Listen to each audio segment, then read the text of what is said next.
اور اس کے باوجود ہم جیتے ہیں. لیکن الیکشن کمیشن دیکھیں اس نے سب سے بڑا ظلم کیا کہ اس نے ای وی ایم مشینز نہیں آنے دی. اگر ای وی ایم مشین ہوتا یہ کراچی کا الیکشن کے اندر مسئلے ہی نہ آتے. وہ اب گھسے ہوئے ہیں پولیس والے اندر اور وہ سٹیمپس لگا رہے ہیں. ای وی ایم مشین ہوتا تو آپ کر ہی نہیں سکتے دھاندلی.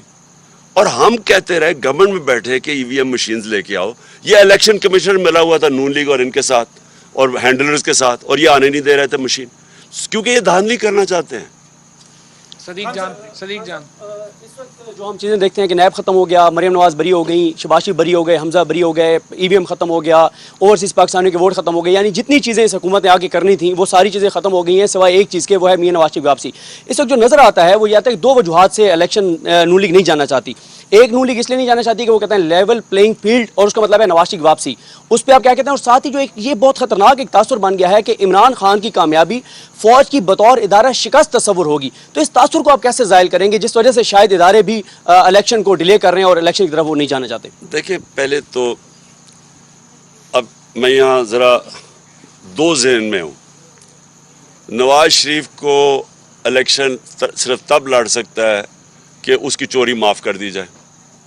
اب جب آپ نے اس کی چوری معاف کر دی, کیونکہ چوری تو سامنے ہے, 4 بڑے بڑے لندن کے فلیٹ ہیں اس کے اربوں روپے کے, بتا نہیں سکتا پیسہ کدھر سے ہے, بیٹی کے نام پہ فلیٹ لیے ہوئے ہیں. اس سے بڑا کیا, یعنی ثبوت کیا چاہیے آپ کو؟ وہ تسلیم کر رہا ہے کہ ہاں یہ ہمارے فلیٹ ہیں, اور وہ تسلیم بھی تب کیا جب پیناما کے اندر انکشاف ہوا. اس سے پہلے نہیں مانتے تھے, اس سے پہلے تو کہتے تھے لندن تو چھوڑو, پاکستان میں بھی کوئی پراپرٹی نہیں ہے. تو جب پکڑے گئے اس کے بعد انہوں نے تسلیم کیا. ابھی تک نہیں بتا سکے کہ وہ پیسہ کدھر سے آیا. اب آپ اس آدمی کو چلیں, ایک مجرم کو آپ کہتے ہیں کہ الیکشن لڑنے دو. میرا تو پورا دل ہے کہ دیکھیں میں تو ایک سپورٹس مین رہ چکا ہوں, میں تو کمزور ٹیموں سے کھیلتا ہی میرا دل ہی نہیں کرتا تھا. میں شاید واحد کیپٹن تھا جب کمزور ٹیم آتی میں کسی اور کو کھلاؤ. تو میں تو چاہتا ہوں کہ وہ آئے اور اس کے ساتھ میرا مقابلہ ہو. لیکن ساتھ ساتھ یہ سوچ لیں کہ پھر ہم نے مجرموں کو, یعنی جرم میں کوئی بری چیز ہی نہیں ہے, کوئی بھی آگے الیکشن لڑ لے. ویسے جو این آر او مل گیا اب مجھے لگتا ہے وہ ویسے بری ہو جائے گا, تو چلو اچھا آئے مقابلہ کرے. لیکن وہ اتنا ڈرپوک آدمی ہے, وہ تب تک نہیں میچ کھیلتا تھا جب تک اس کا اپنا امپائر کھڑا نہ ہو. جمخانہ کلب کے اندر آج بھی کسی سے پوچھ لیں, بڑے لوگ ہیں یا ابھی جو کھیلتے تھے ہمارے ساتھ, یہ سلمان لوگی سے پوچھ لیں, جو وہ پہلے اپنا امپائر لے کے آتا تھا دونوں طرف, پھر کھڑا ہو کے بیٹنگ کرتا تھا. بلکہ وہ 1-2 صحافیوں نے بھی یہ اس کے اوپر لکھا ہوا ہے. تو وہ کبھی کھیل ہی نہیں سکتا میچ صحیح طرح نیوٹرل امپائر سے. اداروں کی شکست, دیکھیں اداروں کی آپ نے دیکھیں, کون چاہتا ہے کہ اپنے ملک کے اداروں کے ساتھ آپ کا مقابلہ ہو؟ یعنی وہ تو اپنا ہی نقصان کرنا ہے نا, ملک کا نقصان ہے. ملک کی سب سے بڑی پارٹی کا کسی بھی ادارے کے ساتھ اگر کلیش ہوتا ہے, عدلیہ ہو, فوج ہو, نقصان تو ملک کا ہے. اور ہم نے پوری کوشش کی ہے, حالانکہ کئی جگہ ہمیں کارنر بھی کیا گیا ہے, میں یہ کہوں گا کہ ہمیں دیوار کے ساتھ بھی لگایا گیا ہے, لیکن اس کے باوجود میں نے پوری کوشش کی ہے کہ ہم کوئی ایسی چیز نہ کریں کہ ہمارے اداروں کو نقصان پہنچے. رانا ثناءاللہ صاحب روز کہتے ہیں جی کہ فورس کا یوز کریں گے اگر آپ اسلام آباد آئے, اور آپ کہہ رہے ہیں کہ جی میں اسلام آباد آؤں گا. تو اگر لا اینڈ آرڈر کی سچویشن پیدا ہوئی اور یہاں پہ چیزیں پوائنٹ آف نو ریٹرن پہ گئیں اور کسی تھرڈ فورس کو انٹروین کرنا پڑا, تو اس کا ذمہ دار کون ہوگا؟ اس کا ذمہ دار یہ ہوں گے, یہ اگر پہلے تو جو بھی ہوگا ذمہ دار تو یہ ہوں گے چور, جو صرف آئے ہیں اپنی چوری اپنی این آر او لینے کے لیے. ان کا تو اور کوئی مقصد اگر ہے تو مجھے بتا دیں. اور دوسری چیز دیکھیں, وہ ٹائم ہمارا کب ہم نے کوئی, مجھے بتائے نا, میں 26 سال سے پالیٹکس کر رہا ہوں, کب ہم نے کوئی چیز آئین کے باہر کی ہے؟ میں اب سارے لوگوں سے حلف لیتا ہوں ہر جگہ کہ انہوں نے پوری طرح ہمارے ساتھ کھڑے ہونا ہے آزادی, حقیقی آزادی کے لیے, لیکن ساتھ کہتا ہوں کہ آئین کے دائرے کے اندر رہوں گے, آئین کی پاسداری کریں گے, کیونکہ میں ڈیموکریٹ ہوں. یہ وہ لوگ ہیں 3 دفعہ انہوں نے لانگ مارچز کی, فضل الرحمان آئے, یہ سارے کنٹینر پہ کٹھے کھڑے تھے. کیا ہم نے کوئی تشدد کیا؟ کوئی ہم نے ٹیئر گیسنگ کی؟ کوئی ہم نے ان کے اگینسٹ ایف آئی آر کاٹی؟ تو یہ جو ایک مجرم, کیونکہ یہ تو ہے ہی ایک قاتل آدمی, اس کا آپ کو پتہ ہے کہ یہ عابد شیر علی کا باپ کہتا تھا اس نے 18 قتل کیا ہے, کوئی کہتے ہیں 18 25 یا 24 کیے, جو بھی ہے. یہ آدمی کو اور اس کی عقل میں اس کو تو پتہ ہی نہیں ہے جمہوریت کیا ہے, اس نے تو یہی اسٹوپڈ باتیں کرنی ہے نا. لیکن ہمارا سارا ٹریک ریکارڈ یہ ہے کہ ہم نے پرامن احتجاج کیے ہیں اپنے آئین کے دائرے میں رہ کے, جو کہ ہمارا حق ہے. میرا آئین مجھے اجازت دیتا ہے پرامن احتجاج کرنے کا. یہ پرامن احتجاج ہوگا. ہم تو کوئی لڑائی کرنے نہیں آئے, نہ کبھی پہلے کیے. خان صاحب عاطف بٹ فرام GNN سے. خان صاحب گزشتہ روز آپ 6 ضمنی انتخابات میں جیتے ہیں. نمبر 1 کون سی نشست رکھیں گے؟ اور دوسری بات, تحریک انصاف کب تک الیکشن چاہتی ہے؟ کیونکہ اگر آپ کہتے ہیں فوری انتخابات تو الیکشن کمیشن کو بھی 2 ماہ کا ٹائم چاہیے ہوتا ہے, اور 28 نومبر تک ایک اہم جو تعیناتی ہونی ہے اس تعیناتی کا کیا کیا جائے؟ اور سیکنڈ چیز, اگر یہ تعیناتی موجودہ حکومت کر دیتی ہے تو اس وقت آپ کا کیا ریئیکشن ہوگا؟ میرا اس پہ بڑا کلیئر ہے. پہلے تو الیکشن کمیشن کا آئین آرڈر کرتا ہے اس کو کہ 90 دن میں الیکشن کروانا ہے. اگر وہ نہیں کرواتا تو الیکشن کمیشن کو اٹھا کے باہر پھینکے, کیونکہ اس نے آئین کی خلاف ورزی کی ہے. جہاں تک آرمی چیف کی اپوائنٹمنٹ ہے, کسی صورت نواز شریف جیسے مجرم جس کا سٹیٹ پاکستان میں نہیں ہے, جو ملک سے باہر سارے اس کے ایسٹس ہیں پڑے ہوئے ہیں, جو یہاں سے منی لانڈرنگ کر کے پیسے باہر لے کے گیا ہے, جو جب باہر بیٹھا ہوتا ہے تو سارا جس نے پاکستانی فوج کے خلاف جس طرح کی اس نے سٹیٹمنٹس دی ہوئی ہیں, جو اس کا سارا, تو اس طرح کے آدمی کو آرمی چیف جیسی اتنی اہم اپوائنٹمنٹ ہے پاکستان کی نیشنل سیکیورٹی کے حساب سے, نہ اس کو اپوائنٹ کرنا چاہیے. اور زرداری جس کو ساری دنیا 10% کہتی ہے, حالانکہ ہم ڈسپیوٹ کرتے ہیں 10% سے زیادہ چوری کرتا ہے وہ. یہ لوگ, اس طرح کے لوگ مجھے بتائیں کیا یہ کوالیفائڈ ہیں ملک کے آرمی چیف کو اپوائنٹ کرنے کے لیے؟ جو پھر سے میں کہتا ہوں کہ وہ سارا ملک کی سیکیورٹی ڈیپینڈ کرتی ہے. آرمی چیف میرٹ کے اوپر آنا چاہیے, نہ عمران خان کا آدمی ہونا چاہیے, نہ کسی اور کا آدمی ہونا چاہیے. ساری دنیا کے اندر ایسی, اور میں بات کر رہا ہوں کامیاب جو ممالک ہیں, میرٹ کے اوپر اپوائنٹمنٹس ہوتی ہیں. ان کو صرف یہ وہ لوگ ہیں جن کو اپنے ججز چاہیے, اپنے FIA کا ہیڈ چاہیے, ان لوگوں کو اپنا نیب کا ہیڈ چاہیے, جو انہوں نے مل کے چارٹر آف ڈیموکریسی میں اپنا نیب کا ہیڈ رکھ کے تب ملک کو لوٹا تھا. ان لوگوں کو چاہیے جن کو کوئی اس ملک کے قانون توڑنے ہوتے ہیں, یا ان کو پیسہ چوری کرنا ہوتا ہے, یا چوری کر کے پیسہ بچانا ہوتا ہے. ان لوگوں کو, اداروں کو کنٹرول کرنے کے لیے اپنے لوگ چاہیے ہوتے ہیں. مجھے بتائیں, میں نے 3.5 سال میں مجھے ایک بتائیں کہ جو میں نے میرٹ کے بغیر کوئی بھرتی کی ہو. مجھے کیا فرق پڑتا ہے کون آرمی چیف ہے جب تک وہ میرٹ میں ہے؟ مجھے کیا فرق پڑتا ہے؟ ہم چاہتے ہیں پاکستان کی بیسٹ جوڈیشری ہو, کوالٹی کے ہمارے ججز ہو, کیونکہ پاکستان کی گورننس اوپر جائے گی. FIA کے میں نے پوری کوشش کی, دیانتدار آدمی FIA کا ہیڈ بنایا, نیب ہمارے ہاتھ میں ہی نہیں تھی. آپ IGs دیکھ لیں, یہ شہباز شریف IG لے کے آئے جس کو سیف سٹی پروجیکٹ لاہور کے اندر کرپشن میں اس کے اوپر آیا ہوا ہے, اس کو بنا دیا اس نے اسلام آباد کا IG, کیونکہ کرپٹ لوگ کنٹرول ہو سکتے ہیں. میں نے کسی کو نہیں میں جانتا تھا, تفتیش کرتے تھے کہ جو سب سے میرٹ کے اوپر تھا ان کو ہم بناتے تھے. اوکے جی, تھینک یو. وہ ابھی بعد میں دیکھیں گے, اتنی بڑی جلدی ہے.